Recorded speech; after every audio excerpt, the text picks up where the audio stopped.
नमस्कार दोस्तों, कैसे हैं आप सब। जैसा कि आपको पता है कि हम ऑलरेडी CUET UG में पॉलिटिकल साइंस पेपर के लिए एक सीरीज चला रहे हैं, जिसमें हमने कुछ वीडियो को चैनल पे अपने अपलोड किया है। आज से हम शुरू करने जा रहे हैं हिस्ट्री पेपर को कवर करने, जो कि CUET UG में, जैसा कि आपको पता है कि पॉल साइंस या हिस्ट्री, इकोनॉमिक्स, कई और पेपर अलग अलग यूनिवर्सिटी की अलग अलग डिमांड है, और जिसमें एक तरह से कहीं तो जनरल नॉलेज पूछा जा रहा है तो कहीं कुछ। तो इसीलिए हमने सोचा कि पॉल साइंस का पेपर चल रहा है, साथ में हम हिस्ट्री की भी वीडियोस बनाने की कोशिश करते हैं, ताकि और लोगों का जो पॉल साइंस से नहीं है या जो पॉल साइंस पेपर नहीं ले रहे हैं वो भी इससे एक तरह से कहें उनको भी थोड़ा हेल्प किया जा सके। तो आज हम शुरू कर रहे हैं हिस्ट्री को। जैसा कि आपको पता है कि हिस्ट्री का जो सिलेबस है CUET UG का, वो क्लास 12 की जो NCERT है, ज़्यादातर पेपर की यही हाल है जो नए रिवाइज्ड सिलेबस आए हैं CUET UG के, जिसमें क्लास 12 की NCERT से पूरी तरह से मैच करते हैं। कुछ ज़्यादा चीज़ें दी गई हैं NCERT में, उतना डिमांड नहीं है CUET UG की, लेकिन पैटर्न की अगर हम बात करें तो हमको पैटर्न समझने की ज़रूरत पड़ेगी। हम किसी और वीडियो में बात करेंगे CUET UG के बारे में कि किस तरह से उसको प्रिपेयर किया जाए और क्या हो, बट ये समझिए कि जो क्लास 12 की NCERT है, उसमें कॉन्सेप्चुअल क्लियरिटी बहुत अच्छी तरीके से दी गई है, और उसी तरह से क्वेश्चंस इस समय CUET UG में आ रहे हैं। कुछ फैक्चुअल क्वेश्चन भी हैं, और आपको NCERT की किताब अगर आप सही से पढ़ते हैं तो उसमें फैक्चुअल क्वेश्चन भी मिल जाएंगे आपको, लेकिन कॉन्सेप्चुअली आपको बहुत ही ज़्यादा प्रिपेयर करता है NCERT। और इसीलिए हम शुरू कर रहे हैं आज NCERT का हिस्ट्री का जो थर्ड बुक है, जो कि मॉडर्न इंडिया पे है, उसके चैप्टर फर्स्ट को। तो जैसा कि आपको पता है कि मॉडर्न हिस्ट्री जब हम पढ़ते हैं तो हम ब्रिटिशर्स का किस तरह से इंडिया पे कंट्रोल हुआ, और तब तक का एक तरह से कहें जब तक वो इंडिपेंडेंस नहीं मिल जाता है। उसके बाद में भी जब हम पढ़ते हैं तो मॉडर्न इंडिया में ही आता है कंटेम्प्रेरी पीरियड और चीज़ें। तो फर्स्ट पीरियड एक तरह से कहें, फर्स्ट पार्ट में हम जो डिस्कस करने वाले हैं वो ये है कि चैप्टर का नाम ही है कॉलोनियलिज्म एंड कंट्री साइड। तो हम नॉर्मली जो पढ़ते हैं, अभी तक आपने जो पढ़ा होगा निचले क्लासों में, जब हम मॉडर्न हिस्ट्री पढ़ते हैं ब्रिटिशर्स के टाइम का, तो हम ये देखते हैं कि फर्स्ट वार ऑफ इंडिपेंडेंस इनको कहा गया। कुछ लोगों ने कहा 1857 की क्रांति, बाद में फिर और एक तरह से कहें गांधी के लीडरशिप में जो क्रांतियाँ हुई, कई लड़ाइयाँ हुई, या फिर भगत सिंह या फिर सुभाष चंद्र बोस, नेहरू, ये लोग आए पावर में, एक तरह से कहें इफेक्ट में, और उनके द्वारा जो लड़ाइयाँ लड़ी गई वो हम पढ़ते हैं नॉर्मली।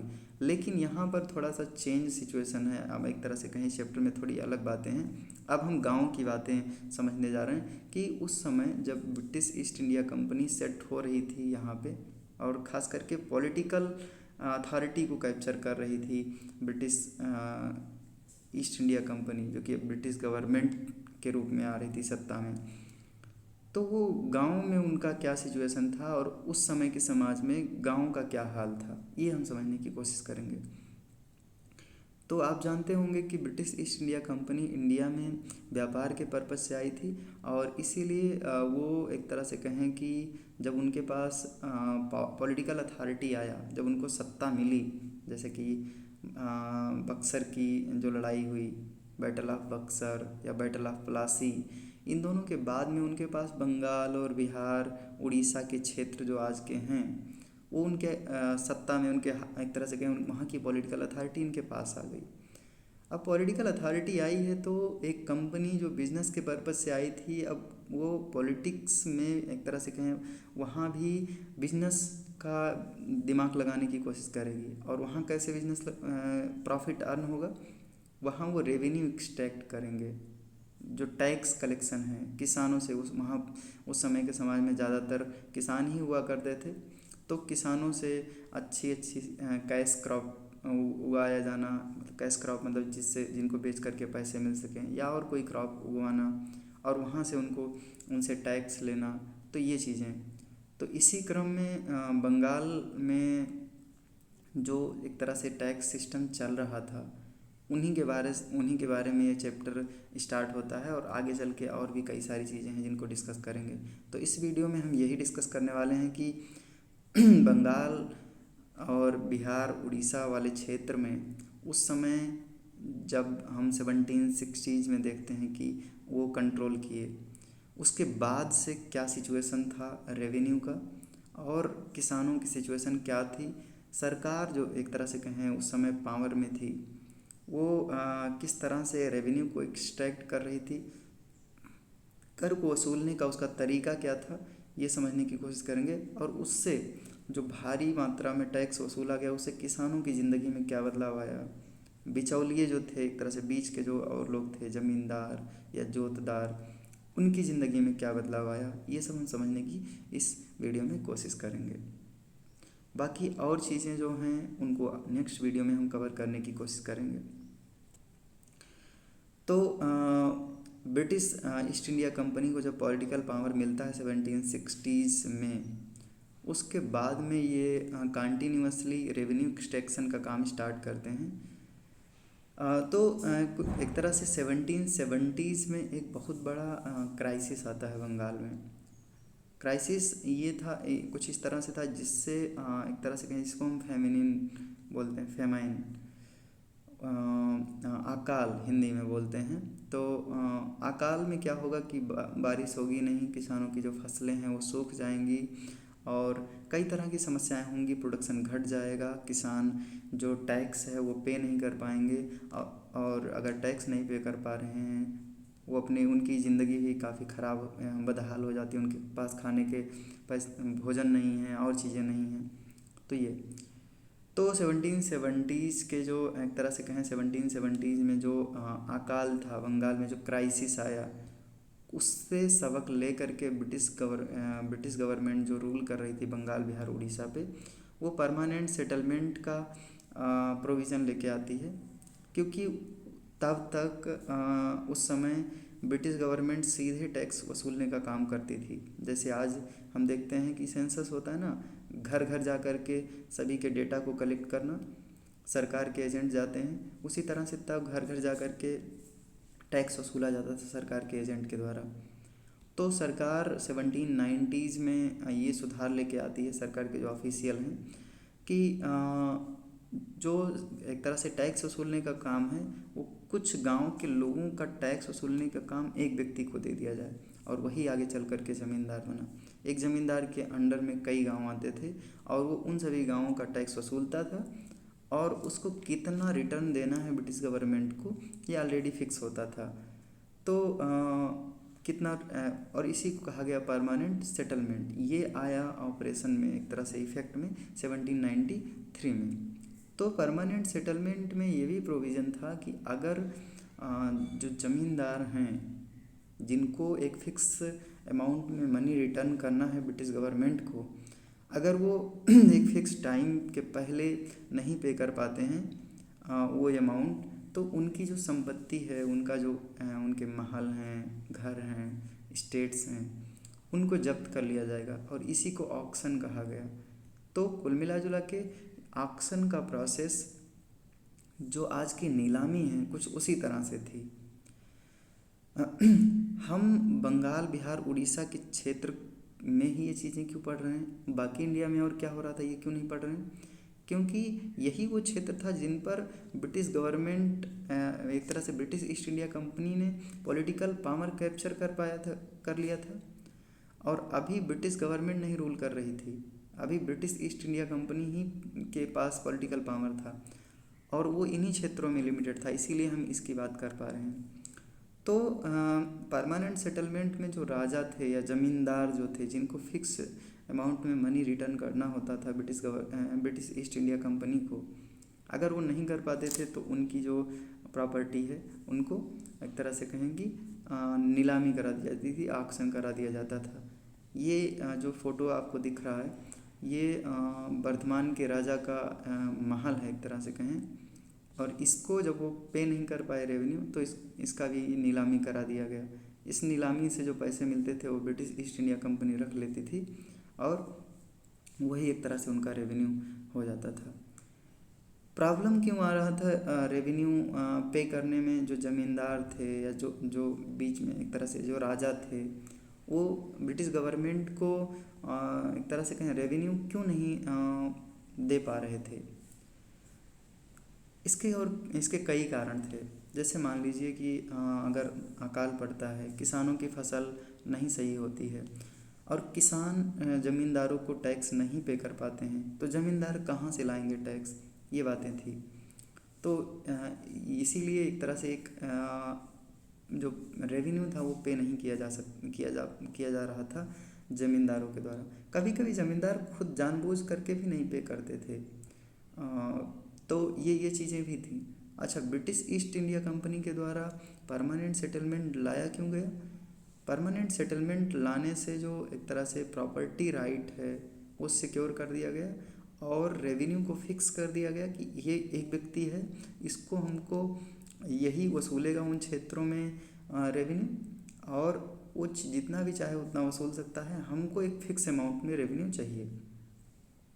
इससे क्या हुआ कि ब्रिटिश गवर्नमेंट को जो कई तरह के और काम करने होते थे, कई तरह के ऑफिसर को डिप्लॉय करना हुआ, लगाना हुआ, रिक्रूट करना हुआ, ये सारे काम घट गए। अब एक ज़मींदार आएगा, वो 10 20 50 100 गाँव का जो एक तरह से ज़मींदारी है उसको लेगा और वहाँ से टैक्स कलेक्ट करके वो देगा। इस प्रक्रिया में क्या हुआ कि किसानों का सप्रेशन बड़े स्तर पे हुआ। आप कई कहानियों में, कई मूवीज़ में देखते होंगे कि ज़मींदार किस तरह से कोड़े की मार कोड़े से पिटवा रहा है किसानों को, या जो मजदूर होते थे, मतलब जिनके पास ज़मीन होती थी, उनको अगर वो नहीं पे कर पा रहे हैं, उनके घर को जब्त कर लेना, उनके बर्तन को जब्त कर लेना। तो ये चीज़ें थीं।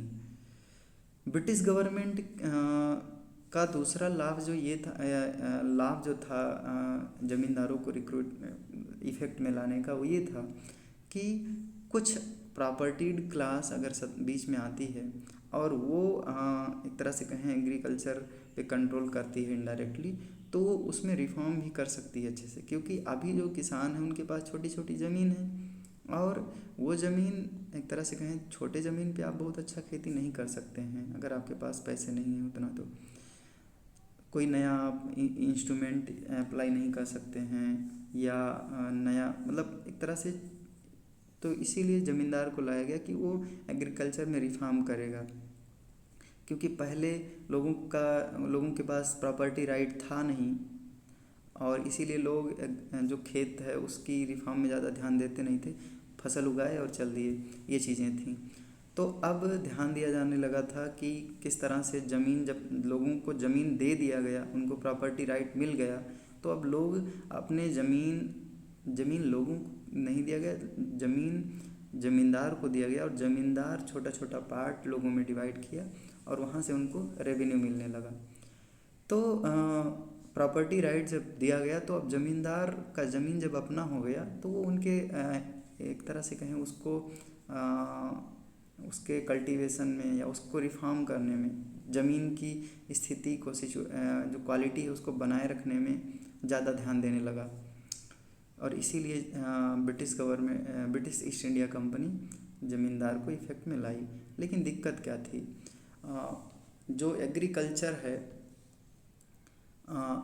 जो ऐसे इंडिविजुअल को आइडेंटिफाई करना ईस्ट इंडिया कंपनी के लिए आसान नहीं था, जो उसको फिक्स्ड अमाउंट में फिक्स टाइम पे रेवेन्यू दे सके। मतलब ये ज़मींदारों को, कौन ज़मींदार है ये, मतलब एक तरह से कौन इस ज़मींदारी को लेगा, ये आइडेंटिफाई करना भी आसान नहीं था ब्रिटिश ईस्ट इंडिया कंपनी के द्वारा।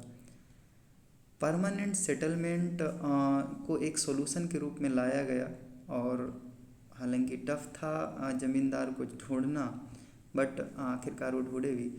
तो ज़मींदार एक लैंड ओनर नहीं होता था विलेज में, ये एक रेवेन्यू कलेक्टर होता था। रेवेन्यू कलेक्टर मतलब कि 10 20 50 गाँवों का रेवेन्यू कलेक्ट किया जाएगा इसके द्वारा। जैसे मान लीजिए 2-4 गाँवों का रेवेन्यू 1 लाख रुपए सरकार चाह रही है, तो अब वो रेवेन्यू इस तरह से कलेक्ट करेगा कि उसी में उसका प्रॉफिट भी हो।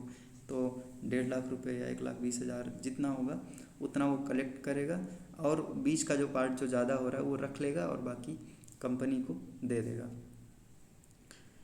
तो ज़मींदार से ये एक्सपेक्टेशन रहती थी कि वो कंपनी को रेगुलरली रेवेन्यू पे करेंगे, अदरवाइज उनकी प्रॉपर्टी को जब्त कर लिया जाएगा। 1790s में जब एक तरह से कहें वर्धमान के राजा पे नहीं कर पाए तो उनकी प्रॉपर्टी को जब्त कर लिया गया। ये जो महल है उनका यही दिखाया जा रहा है। अब हम समझते हैं कि ज़मींदार, जो अभी हम बात किए कि ज़मींदार कभी कभी पे करने में असफल हो जाते थे, जानबूझ के भी नहीं पे करते थे, और कई बार और भी कुछ दिक्कतें थीं जिनके चलते वो पे नहीं कर पा रहे थे। तो अब हम समझते हैं कि वो कौन से रीज़न थे जिनके चलते वो पे नहीं कर पा रहे थे। Official felt that fixed revenue demand would give जमींदार ए सेंस ऑफ सिक्योरिटी। और जब फिक्स रहता है रेवेन्यू तो एक सिक्योरिटी रहती है ज़मींदारों के पास में कि इतना हमको पे करना है, इतना वसूलना है, इतना पे करेंगे, इतना प्रॉफिट होगा। तो ये पे क्यों नहीं कर पा रहे थे वो, तो कंपनी, जैसे कि कंपनी पहले भी लॉस में ही चल रही थी, मतलब जितना वो अनुमान लगाते थे कि इतना रेवेन्यू मिलेगा उतना इनको मिलता नहीं था, तो उनको लगता था कि लॉस में, हालांकि वो लॉस क्या ही है। इंडिया में लोगों की स्थिति इतनी ख़राब है और ज़्यादा टैक्स वसूला जा रहा था, तो इसीलिए वो ज़्यादा से ज़्यादा टैक्स वसूलने की होड़ में लगे थे। मतलब ये, अगर ज़मींदार से वसूलना है 1 लाख रुपए तो उसका रेवेन्यू लगा के बैठे हैं 2 लाख, ताकि वो कम से कम दे तो भी ज़्यादा से ज़्यादा प्रॉफिट हो। तो एक तरह से लॉस को कम करने के लिए वो कंपनी जो थी वो बहुत हाई इंटरेस्ट रेट चार्ज करती थी, और इसीलिए कई बार जो ज़मींदार होते थे वो पे करने में असफल हो जाते थे, क्योंकि समय समय पर जो एग्रीकल्चरल प्रोडक्शन है वो डाउन हो जाता था, फैमिन की वजह से या और कई वजह से। तो ये वजह था कि क्यों नहीं वो पे कर पा रहे थे। दूसरा वजह जो था वो ये कि काफ़ी हाई डिमांड इम्पोज कर दिया गया 1790s में, जब प्राइसेस जो थे एग्रीकल्चरल प्रोडक्ट के काफ़ी डाउन हो गए थे। अगर एग्रीकल्चरल प्रोडक्ट के प्राइसेस डाउन हैं और रेवेन्यू जो है, इंटरेस्ट रेट जो है वो हाई है, तो ना तो किसान पे कर पाएंगे, और अगर किसान नहीं पे कर पा रहे हैं तो ज़मींदार भी नहीं पे कर पाएंगे। तो इसलिए भी ज़मींदार कंपनी को पैसे नहीं दे पा रहे थे। तीसरा वजह, जो रेवेन्यू था वो बहुत इनवेरिएबल था। अगर फसल ख़राब हो रही है तो भी उनको उसी टाइम पे उतना ही अमाउंट पे करना था। ऐसा नहीं कि फसल ख़राब हो गई तो थोड़ा कम पे कर दो, और उसके लिए फिक्स टाइम होता था। सनसेट लॉ फॉलो किया जाता था। मतलब मान लो अगर आपको अपना रेवेन्यू जो पे करना है ज़मींदार को, वो 2 अगस्त को पे करना है, तो 2 अगस्त की सनसेट, शाम को सूर्यास्त के पहले पे हो जाना चाहिए, अदरवाइज़ आपकी ज़मीन, आपकी प्रॉपर्टी को जब्त कर लिया जाएगा। तो ये भी काफ़ी कठिन कार्य था, क्योंकि एक तरह से समय समय पे कई तरह की और दिक्कतें आती रहती थीं, प्राकृतिक आपदा हुआ या और चीज़ें, नेचुरल डिजास्टर, तो उससे कई बार पानी नहीं बरस रहा है, सिंचाई के उतने संसाधन थे नहीं, तो फसलें सूख जाती थीं, प्रोडक्शन उतना नहीं होता था। चौथा सबसे बड़ा रीज़न जो था कि क्यों वो ज़मींदार पे नहीं कर पा रहे थे, ज़मींदारों को काफ़ी लिमिटेड राइट था, लिमिटेड पावर था रेवेन्यू को कलेक्ट करने का किसानों से। किसानों को रैयत बोला जाता था, और इसलिए कई बार रैयत जानबूझ के ज़मींदार को रेवेन्यू देते नहीं थे। और वो अभी और आगे डिस्कस करेंगे इनके बारे में। तो अगर रैयत नहीं दे रहे हैं जानबूझ करके भी, क्योंकि रैयत जो किसान थे उनके पास भी ज़्यादा पावर था, ज़मींदार को ज़्यादा पावर मिला नहीं था, क्योंकि ईस्ट इंडिया कंपनी जो रेवेन्यू फिक्स की थी उतना तो उसको मिलना ही था।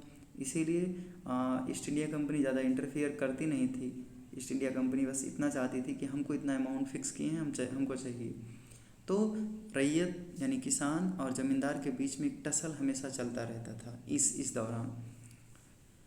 अब हम समझते हैं कि वो कौन से लिमिटेशन हैं जो इम्पोज कर दिए गए कंपनी के द्वारा ज़मींदार पे, जब कंपनी को लगा कि ये टाइमली पे नहीं कर पा रहे हैं, तो उसके बाद में कुछ रिफॉर्म किया गया। तो उनकी जो अथॉरिटी थी उसको काफ़ी, और उनकी जो ऑटोनमी थी उसको रिस्ट्रिक्ट कर दिया गया। पहले ज़मींदारों के पास अपने फ़ौज होती थी, ट्रूप्स होते थे, उसको भी ख़त्म कर दिया गया। उनकी जो उनको जो कस्टम ड्यूटी देना होता था वो ख़त्म कर दिया गया। उनके पास कचहरी होती थी, वो अपने लोकल केसेस को सुनते थे और डिसीजन सुनाते थे। एक तरह से कोर्ट होता था, जैसे आज हमारे पास डिस्ट्रिक्ट कोर्ट है, तो वो तो डिस्ट्रिक्ट लेवल पे है, उसी तरह से वो भी कोर्ट की सुनवाई करते थे। तो वो पावर उनको उनके पास जो था उसको ख़त्म कर दिया गया। और no power to organise local justice and local police, तो वही कोर्ट के केसेस अब वो नहीं सुन सकते थे। तो काफ़ी ज़्यादा मात्रा में इनकी पावर को कर्टेल कर दिया गया है धीरे धीरे करके।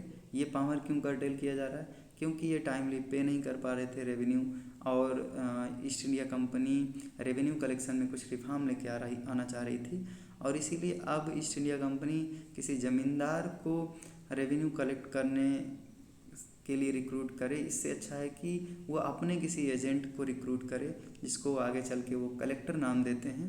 तो अब कलेक्टर ईस्ट इंडिया कंपनी के एजेंट के रूप में रेवेन्यू कलेक्ट करेगा, क्योंकि वो रेवेन्यू कलेक्ट कर रहा है, इसीलिए उसका नाम कलेक्टर है। तो जो हम शुरू में बात की कि रैयत पेमेंट क्यों नहीं कर पाते थे, तो कई बार फसल ख़राब हो गई या कई बार वो जानबूझ करके भी पेमेंट नहीं करते थे। आने वाले समय में ये रैयत ये रिच फार्मर जो हैं, ये जो रैयत हैं, यही चूँकि इनके बीच में ज़मींदार और रैयत के बीच में टसल हमेशा से चलता आ रहा था, तो आने वाले समय में ये रैयत ही ज़मींदारों के एक तरह से कहें पैरेलल में इमर्ज करते हैं, और एक दूसरी एक तरह से कहें पावर कंसोलिडेट करते हैं, अपना डेवलपमेंट करते हैं, और अथॉरिटी को एक तरह से कहें ज़मींदारों के पैरेलल में ही आ जाते हैं। 18th सेंचुरी के एंड में यही जोतदार भी होते थे, जिनके पास ज़मीन थोड़ी ज़्यादा होती थी, और ये जब एक तरह से कहें इनका टसल चल रहा है, संघर्ष चल रहा है ज़मींदारों से, तो जब ज़मींदार पे नहीं कर पा रहे थे तो ये लोग काफ़ी खुश थे। जब ज़मींदार अपना वो पेमेंट नहीं कर पा रहे थे, जोतदार हुए या बड़े किसान हुए या रैयत हुए, ये खुश क्यों थे? क्योंकि ये खुश इसलिए थे क्योंकि अब इनके पास एक मौका था ज़मींदार की जो नीलामी की ज़मीनें हैं, घर हैं, उनको हड़प लेने का। जैसे नीलामी होती है तो कुछ अमाउंट देना होता है पैसा, तो अब यही लोग थे, जोतदार थे या रैयत बड़े थे, तो बड़े बड़े किसान जो थे वही लोग अब परचेज कर ले रहे थे ऑक्शन की जो प्रॉपर्टी है। जो रिच रैयत हैं या विलेज हेडमैन हैं या जोतदार हैं, मतलब उन्हीं सबको एक ही, मतलब एक तरह से कहें कि एक ही तरह की चीज़ें हैं सब। वो ज़मींदारों की प्रॉपर्टी को खरीद लिया करते थे।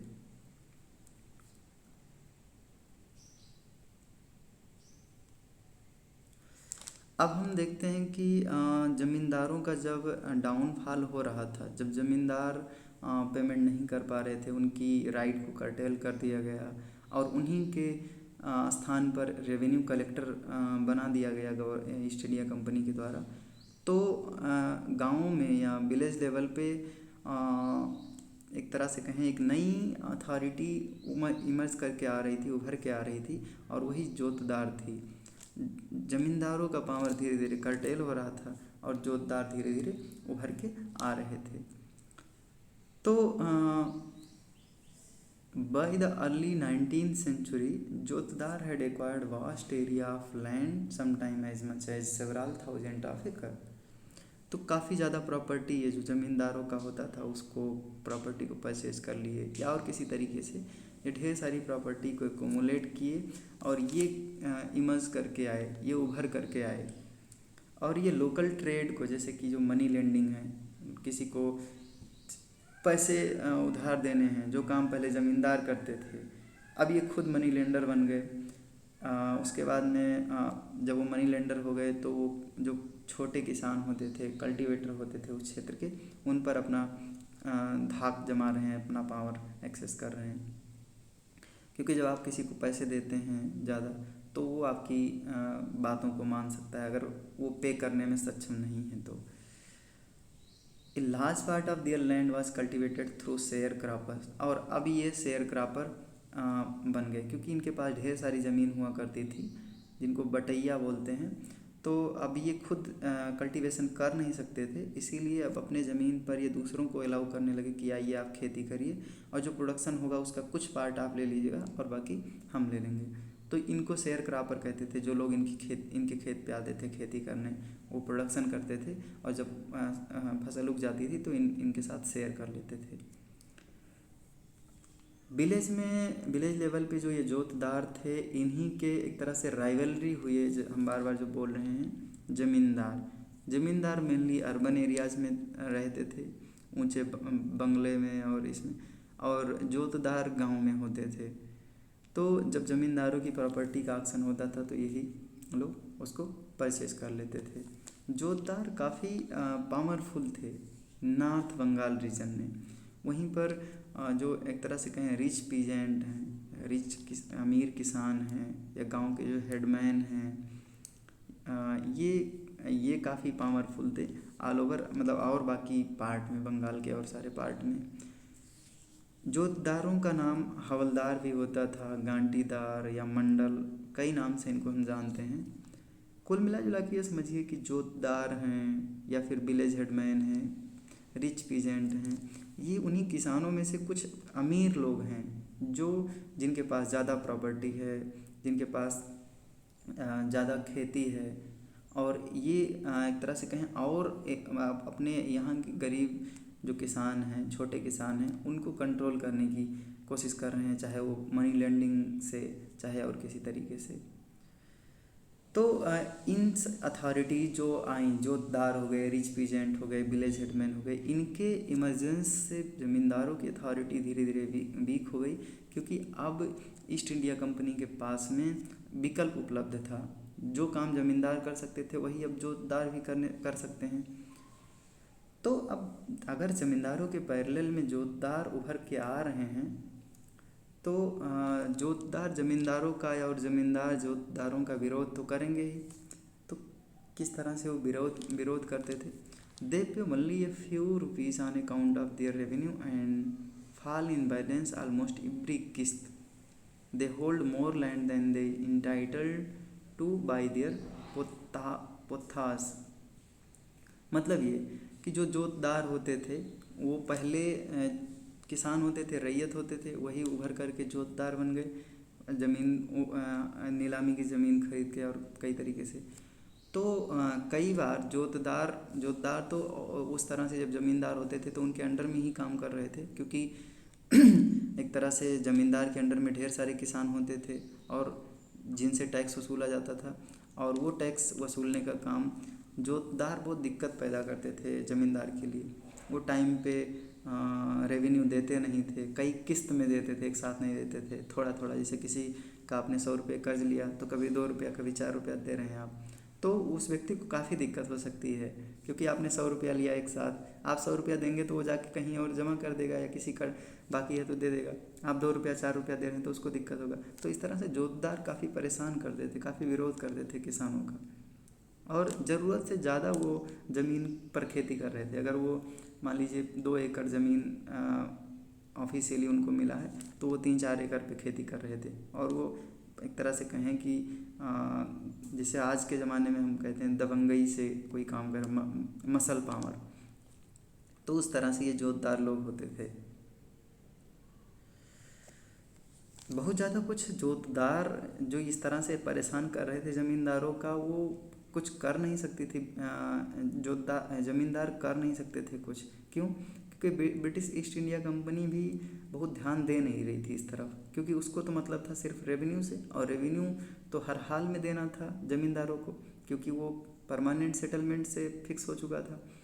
तो अगर ज़्यादा परेशान करते ये जोतदारों को, ज़मींदार बहुत ज़्यादा परेशान करते, तो ये प्रोविज़न था कि जोतदार अपने लोकल कोर्ट में जा सकते हैं, मुंसिफ मजिस्ट्रेट के पास, और वो शिकायत कर सकते हैं ज़मींदारों का। और अगर वो शिकायत कर देते तो फिर ज़मींदारों को फिर से दिक्कतें आने लगती, फटकार पड़ती या और कई दिक्कतें। तो ये था अब हम पढ़ते हैं रेजिस्टेंस ऑफ द जमींदार। जो रेजिस्टेंस था जोतदारों के द्वारा, विरोध किया जा रहा था जोतदार जो कर रहे थे ज़मींदारों का, तो ज़मींदार भी रिटेलिएट करेंगे, प्रतिक्रिया आएगी कुछ। तो ज़मींदारों की क्या प्रतिक्रिया होती थी, क्योंकि ज़मींदार तो दिक्कत में हैं, उधर ईस्ट इंडिया कंपनी भी इनको दिक्कत में डाल रही है ढेर सारा रेवेन्यू वसूल करके, और इधर जो छोटे किसान हैं उनसे मिल नहीं रहा है, जो बड़े किसान हैं वो दे नहीं रहे हैं। तो कुल मिला जुला के ज़मींदारों के पास भी दिक्कतें हुआ करती थी इस तरह की।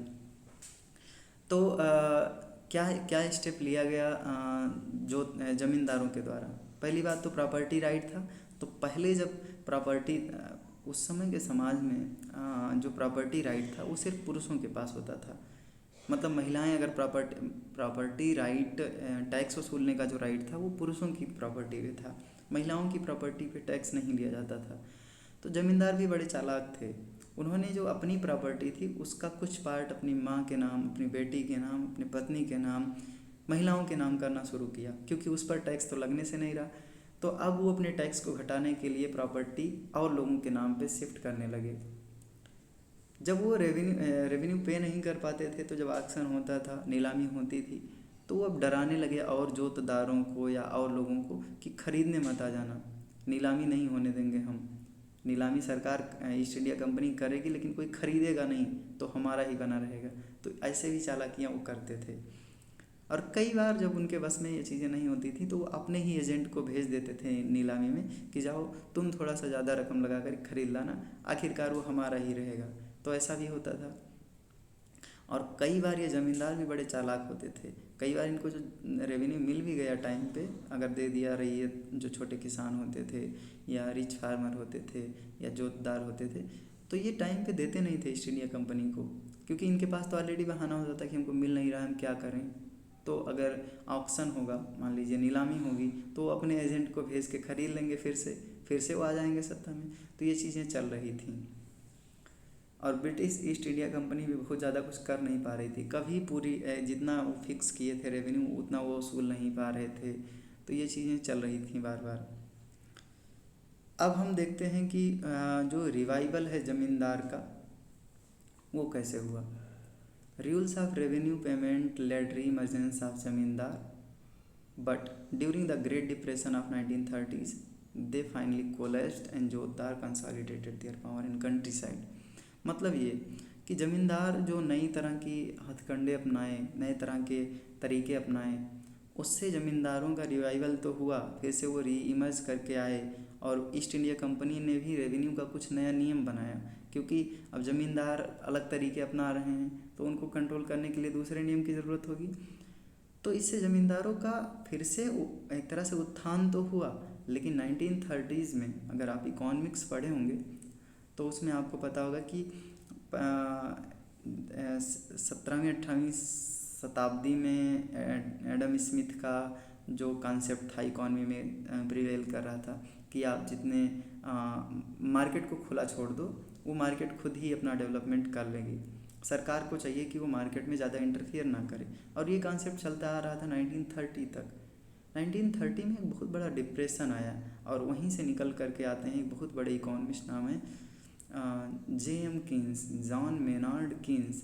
तो कीन्स का कॉन्सेप्ट जो था वो ये था कि सरकार को टाइमली इंटरफेयर करना चाहिए मार्केट में। तो थोड़ा एक तरह से कहें एडम स्मिथ के कॉन्सेप्ट से हटके है। बाद में उसको इकोनॉमिक्स में अगर मौका मिला तो देखेंगे। तो ग्रेट डिप्रेशन जब आया बहुत भारी स्तर पे, एक तरह से कहें ना सिर्फ इंडिया में बल्कि और वर्ल्ड के और कई कंट्री में आया, अनएम्प्लॉयमेंट बड़े स्तर पे हो गया, लोगों की जॉब चली गई, गरीबी, भूखमरी और ये सारी चीज़ें। तो उस दौरान ज़मींदार पूरी तरह से कोलैप्स कर जाते हैं और उभर करके आते हैं जोतदार, और अब ज़मींदारों के स्थान पे जोतदार ही काम करेंगे जो भी होगा।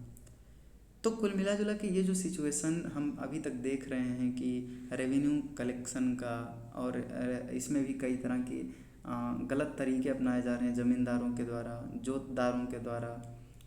छोटे किसान या बड़े किसान हो, उनकी जो स्थितियां हैं वो किस तरह से हैं। तो ब्रिटिश पार्लियामेंट में, चूँकि ब्रिटिश ईस्ट इंडिया कंपनी अकेली ऐसी कंपनी थी जिसको रॉयल चार्टर के माध्यम से इंडिया में व्यापार करने के लिए भेजा गया था और कोई कंपनी नहीं थी। तो ईस्ट इंडिया कंपनी का मोनोपोली था इंडिया में व्यापार करने का। और जब इंडिया में ईस्ट इंडिया कंपनी का मोनोपोली था तो ब्रिटिश पार्लियामेंट में ये डिबेट हो रहा था कि क्यों सिर्फ ब्रिटिश ईस्ट इंडिया कंपनी ही इंडिया से बिजनेस करे, हमको भी और जो कंपनियां हैं ब्रिटेन में उनको भी ये अधिकार होना चाहिए कि वो जाएं और वहाँ पर बिजनेस करें। तो इसके लिए ब्रिटिश गवर्नमेंट ने ब्रिटिश ईस्ट इंडिया कंपनी को धीरे धीरे करके चार्टर के माध्यम से, चार्टर एक्ट के माध्यम से और कई तरीके से कंट्रोल करना स्टार्ट किया। और उन्हीं में एक तरह से कहें कि एक 5th रिपोर्ट निकल के आया कि कंपनी का एडमिनिस्ट्रेशन है वो इंडिया में कैसा चल रहा है, रेवेन्यू कलेक्शन के तरीके क्या हैं, इंडिया के लोगों का सिचुएशन क्या है, ऐसे और कई चीज़ें। कमीशन बिठाया जाता था और वो रिपोर्ट एक तरह से कहें रिपोर्ट करते थे ब्रिटिश पार्लियामेंट को, और उनकी जो रिपोर्ट होती थी वो डिस्कस की जाती थी ब्रिटिश पार्लियामेंट में।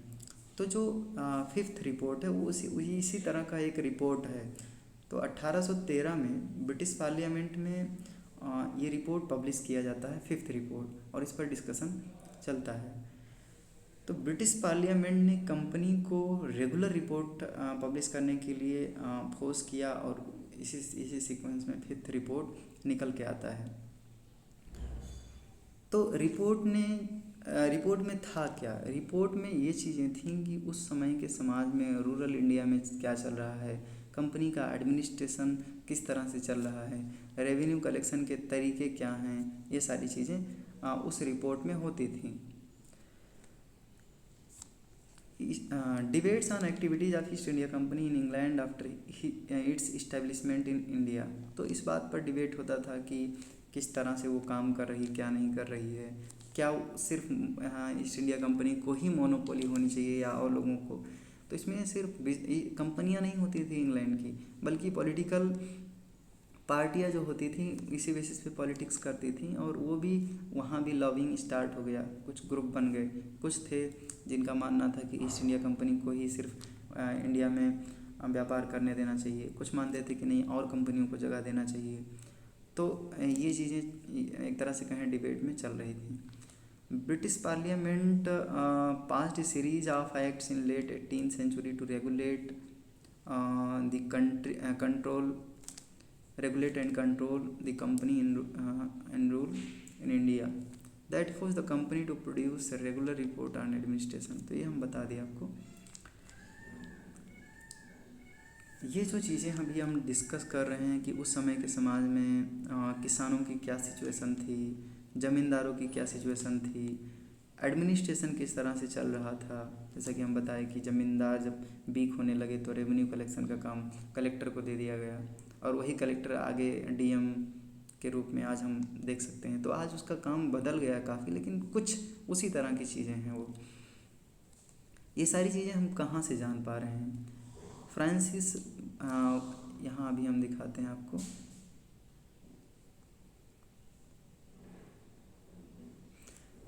फ्रांसिस वसनान नाम के एक तरह से कहें फिजिशियन थे ब्रिटेन के।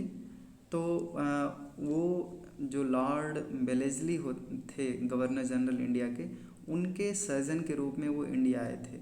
उनका कुछ तबीयत ख़राब रहा होगा और इंडिया आए, तो एक तरह से कहें उनकी जो एक तरह से कहें वो लॉर्ड बेलेस्ली इंडिया में एक कमेटी अपॉइंट किए जिसमें फ्रांसिस बचनन भी थे, और वो उनको ये इस काम के लिए काफ़ी पैसे दिए गए ईस्ट इंडिया कंपनी के द्वारा कि आप एक डिटेल सर्वे कीजिए और बताइए कि जो फसलें उगाई जा रही हैं यहाँ के लोगों के द्वारा, क्या वो उनका प्रोडक्शन बढ़ाया जा सकता है, अगर बढ़ाया जा सकता है तो कैसे।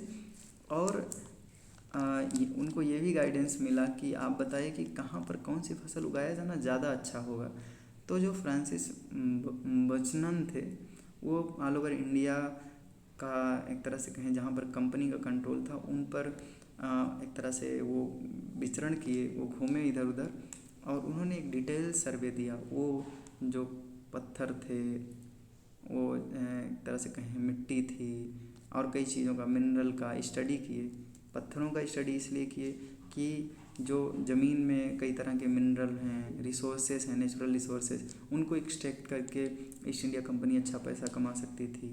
तो सारी चीज़ों का डिटेल्ड स्टडी किए और एक रिपोर्ट सबमिट किए ईस्ट इंडिया कंपनी को।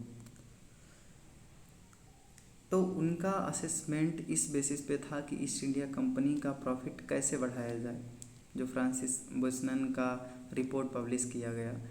तो कई सारे साइंटिस्ट हैं जो इस बात को, जैसे कि अभी हम जो पढ़ रहे थे कि किस तरह से ज़मींदार बिहेव कर रहे थे, किस तरह से जोतदार बिहेव कर रहे थे, इस पर आज कई तरह के हिस्टोरियन हैं जो क्वेश्चन करते हैं कि अगर ज़मींदार एक तरह से कहें रेवेन्यू पे नहीं कर पा रहे थे और बार बार वही आप एक रिपोर्ट में दिखा रहे हैं कि बार बार वही बने हुए हैं ज़मींदारी में, और दूसरी तरफ आप ये बता रहे हैं कि वो रेवेन्यू पे नहीं कर पा रहे थे, तो इसमें कंट्रास्टिंग बातें आप बोल रहे हैं। तो कई सारे क्वेश्चन उठ रहे हैं, क्योंकि चाहे वो 5th रिपोर्ट हो या फ्रांसिस बुचनन का जो अकाउंट है, एक तरह से कहें जो उनका रिपोर्ट है उस पर, तो इनको हम ब्लाइंडली विश्वास नहीं कर सकते हैं।